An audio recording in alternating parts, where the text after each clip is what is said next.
आपका बहुत बहुत स्वागत है इंडिया वाइब में। मैं हूं सना शाहनवाज। मैं आपको ईरान इजराइल के बीच जो सीज फायर हो चुका है 24 जून को, 24 जून को जो सीज फायर हो गया है, मैं उसके बारे में आपको बताऊंगी कि वो किस तरह से हुआ। सबसे पहले जब अमेरिका ने, मैंने आपको बताया था पिछले वीडियो में कि अमेरिका भी इस वॉर में बीच में कूद गई है। जो अमेरिका की वजह से, अमेरिका जो हमले कर रही थी ईरान के न्यूक्लियर प्लांट्स पर, वो उनका जो उन्हें करना था वो उन्होंने कर लिया। उसके बाद ईरान जो है, मैंने आपको बताया था, बिल्कुल रुकने को तैयार नहीं था। ईरान ने अमेरिका के जो सैनिक ठिकाने हैं, जो बेस हैं, अमेरिकन बेस जो कतर, कुवैत, बहरीन और इराक में है, उस पर हमले करना शुरू कर दिया। 14 मिसाइलें एक एक जगह ईरान ने वहां पे दागी, जिसकी वजह से बहुत ज्यादा नुकसान हो रहा था। तो फिर अमेरिका ने सीज फायर का अनाउंस कर दिया। अमेरिका ने ये स्पष्ट रूप से कह दिया कि हमने जो न्यूक्लियर प्लांट्स को नष्ट करना था वो हमने कर लिया है, अब हम सीज फायर का ऐलान करते हैं। और वो एक अलग ही तरीके से उन्होंने अपने दिमाग से ये सीज फायर रखा, इस तरह से कि उन्होंने कहा कि पहले 12 घंटे इजराइल हमला करेगा, ईरान को चुप बैठना पड़ेगा, फिर अगले 12 घंटे ईरान हमला करेगा और इजराइल को चुप बैठना पड़ेगा। इस तरह से सीज फायर उन्होंने 24 घंटे में लागू किया। लेकिन उसके बाद जो ईरान और इजराइल रुक नहीं रहे थे, और इजराइल ने इतना ज्यादा बुरी तरह से इतनी ज्यादा मिसाइल दाग दिए जिससे अमेरिकन प्रेसिडेंट डोनाल्ड ट्रंप बिल्कुल खुश नजर नहीं आ रहे हैं। उन्होंने अपने एक बयान में कहा, वो गाली देते हुए नजर आए इजराइल को और ईरान दोनों को। सबसे पहले वो इजराइल से बहुत ज्यादा नाराज हैं, वो खुश नहीं हैं। उन्होंने ये कहा था, वो ये कह रहे थे कि अगर आपके पास, जैसे कि ये आप इतना ज्यादा हमला कर रहे हैं, अगर आपको मना कर दे, बोला गया है कि आप सीज फायर कर दे, तो इसका मतलब ये होगा कि आपके पास जो बचे कुचे मिसाइल बचे हैं वो आप सारे दाग दें। लेकिन उसके बाद भी वो नाराज होते हुए नजर आए दोनों कंट्रीज पर। उन्होंने कहा इन लोगों का ये खत्म ही नहीं हो रहा, और बहुत ही गंदे अल्फाजों में उन्होंने कैमरे पर कहा। अब आप ये सोचिए कि अगर वो कैमरे पे इस तरीके की लैंग्वेज यूज कर रहे हैं, तो फिर वो व्हाइट हाउस में बाकी लोगों के साथ उनका क्या रवैया होगा। अब पता नहीं ईरान ने ऐसा कौन सा हमला कर दिया, या शायद ईरान के न्यूक्लियर प्लांट्स जो हैं वो भले उन जगहों पर हमला हुआ, लेकिन उनका मटेरियल वगैरह बिल्कुल सेफ है, सुरक्षित है, ये शायद डोनाल्ड ट्रंप जान गए हैं। इसीलिए डोनाल्ड ट्रंप ने इस सीज फायर का ऐलान कर दिया। उनकी भाषा बिल्कुल बदल गई दोस्तों।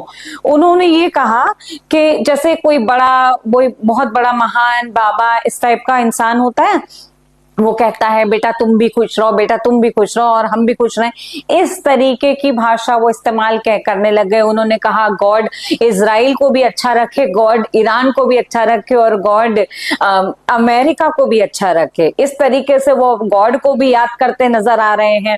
अपने जो सीज फायर का भी ऐलान कर दिया है। न जाने ऐसा क्या हुआ है कि वो इतना ज्यादा जो है पीछे हट गए। अब ये हुआ कि ईरान के जो हमले हो रहे थे, उसके बाद इजराइल भी रुका नहीं। इजराइल के बेंजामिन नेतन्याहू जो हैं वो ये बयान देते हुए नजर आए। इसके बाद ही उन्होंने सीज फायर किया। पहले उन्होंने ये कहा कि इजराइल ने अपने पूरे लक्ष्य, जो उनका एम था, वो उन्होंने पा लिया है। उसके बाद ही वो सीज फायर करेंगे, और ईरान के न्यूक्लियर प्लांट्स पर उन्होंने उसको भी नष्ट कर दिया है, ऐसा इजराइल ने भी बयान दिया। अब पता नहीं, हमें ये समझ नहीं आ रहा उनके कौन से एम थे, ऐसे कौन से मकसद थे जो पूरे हो गए हैं, लेकिन वो नजर तो नहीं आ रहे हैं। उनकी हालत खुद ही खराब हो गई। अब और ईरान की तरफ से, ईरान के जो सुप्रीम लीडर के सिक्योरिटी काउंसिल है, उनकी तरफ से ये बयान आता है कि ईरान जो है अपने इरादों का मजबूत है, और ईरान ने अपने दुश्मन को पछताने और जो पछताने के सिवा और दुख मनाने के सिवा उस ईरान ने कुछ बाकी नहीं रहने दिया है, और हार मानने पर मजबूर कर दिया है। इस तरीके का जो ईरान की तरफ से बयान आया है, और ईरान बिल्कुल रहम नहीं करेगा। इसी तरीके से फिर अमेरिका के जो सुप्रीम लीडर, आप उनको प्रेसिडेंट, हाँ प्रेसिडेंट जो है, उन्होंने ये कहा कि प्लीज प्लीज इस वॉर को बंद कर दें और सीज फायर कर दें और इसका वायलेशन ना करें। तो आप ये सोचिए, इतनी भाषा उनकी बदल गई, प्लीज प्लीज करते हुए नजर आ रहे हैं। ऐसा उन्होंने पहले ही कर दिया होता, अगर वो उन्हें नोबेल प्राइज मिला, इतना सब कुछ, तो वो ये पहले ही कर देते तो इतना जो नुकसान हुआ है जान माल का, लोगों के घर तबाह हुए हैं, ईरान में भी हुए हैं, इजराइल में भी हुए हैं, वो पहले नहीं होता। अब आप ये सोचिए, मैं तो ये कहना चाहूंगी कि लोगों को, वहां की जनता को, ईरान की जनता को, इजराइल की जनता को अपने गवर्नमेंट से सवाल करना चाहिए कि इसमें जनता का क्या भला हुआ। ये तो गवर्नमेंट एक दूसरे से सरकारें लड़ती रही अपने अपने फायदों के लिए, लेकिन जनता को क्या मिला? जनता को सिवाय तकलीफों के कुछ भी नहीं मिला। ये सवाल जनता को करना चाहिए और उनको जो जनता को मुआवजा है, जो उनके नुकसान की भरपाई है, वो सारी सरकारों को, यानी जो इजराइल की सरकार है उन्हें भी करना चाहिए और ईरान की सरकार को भी करना चाहिए। अब आप ये सोचिए कि इस तरीके से जो डोनाल्ड ट्रंप है वो बात अपनी बदलते हुए नजर आते हैं। कभी वो थैंक यू इजराइल को करते हैं, कभी वो ईरान को थैंक यू करते हैं, कभी गाली देते हैं, कभी कहते हैं भगवान इनका भी भला करे, उनका भी करे, हमारा भी करे। वो खुद ही इतने कंफ्यूज हैं कि हमारे किसी के समझ में नहीं आ रहा है कि वो करना क्या चाह रहे हैं। बहरहाल जो जीता वही सिकंदर, ये बात जो है ये झूठ नहीं है, ये बात बिल्कुल सच है। ईरान ने ये साबित कर दिया कि मजबूत इरादे जो है वो इंसान को जरूर जो है कामयाबी की तरफ ले जाते हैं, उसे जीतने पर मजबूर कर देते हैं और दुश्मन जो है घुटने टेक देता है। जैसे ईरान के आगे ईरान के दुश्मनों ने घुटने टेक दिए और हार मान ली। सीज फायर उन्होंने ऐलान कर दिया, लेकिन ईरान ने जो सीज फायर है वो इतनी जल्दी नहीं किया। कई घंटों तक हमले होने के बाद फिर ईरान ने इसको कंप्लीट अभी सीज फायर किया है, अभी तक के लिए, अभी जो ताजा जानकारी है तब तक के।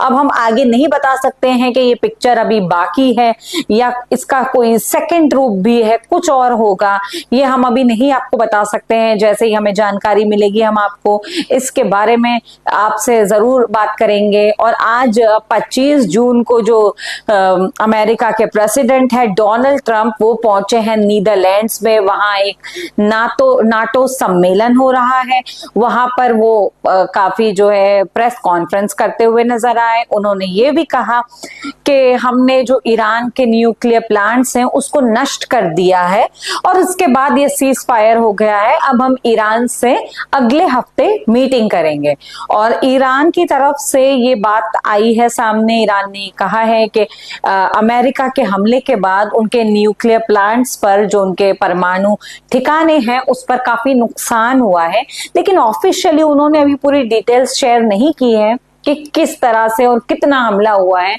तो ये जो है जंग इस तरह से अभी के लिए तो 12 दिन जो ये जंग चल के अभी स्टॉप हो गई है और अब आगे देखना होगा कि किस तरह से ये जंग आगे और भी इसका नया रूप लेती है।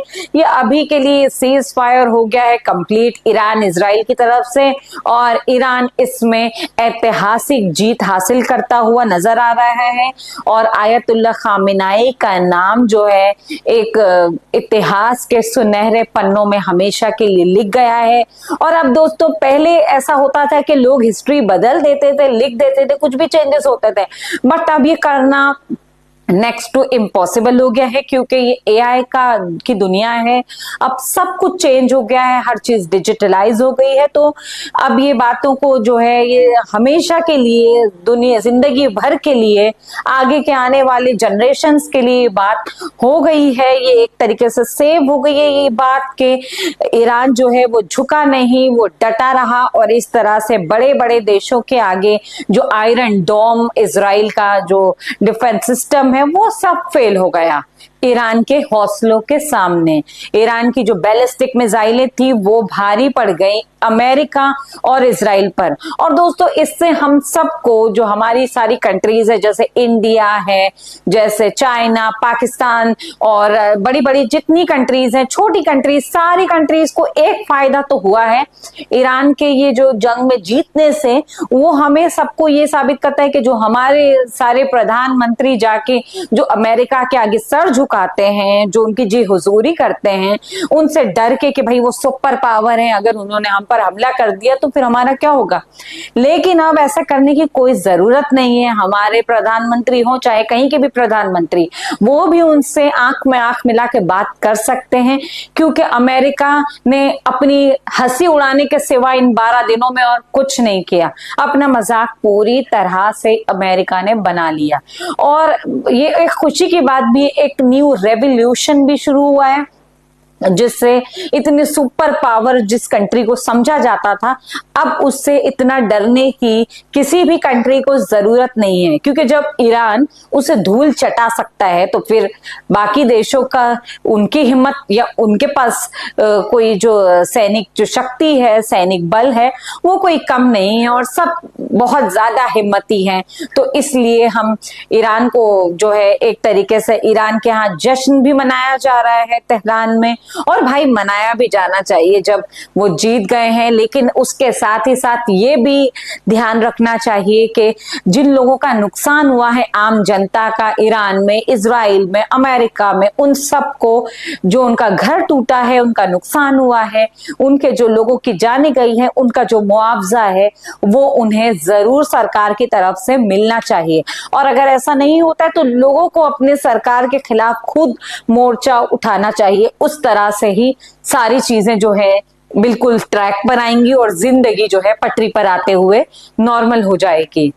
आपको मैं अगली खबरें और देती रहूंगी, तो हमारे साथ खबरों में जो है बने रहिए। अगर हमें आगे कोई भी खबर मिलती है ईरान इजराइल के बारे में, तो हम आपके साथ जरूर उसको शेयर करेंगे। हमारे चैनल को सब्सक्राइब करिए, हमारे वीडियो को लाइक करिए और खबरों में हमारे साथ इंडिया वाइड के साथ बने रहिए। Thank you.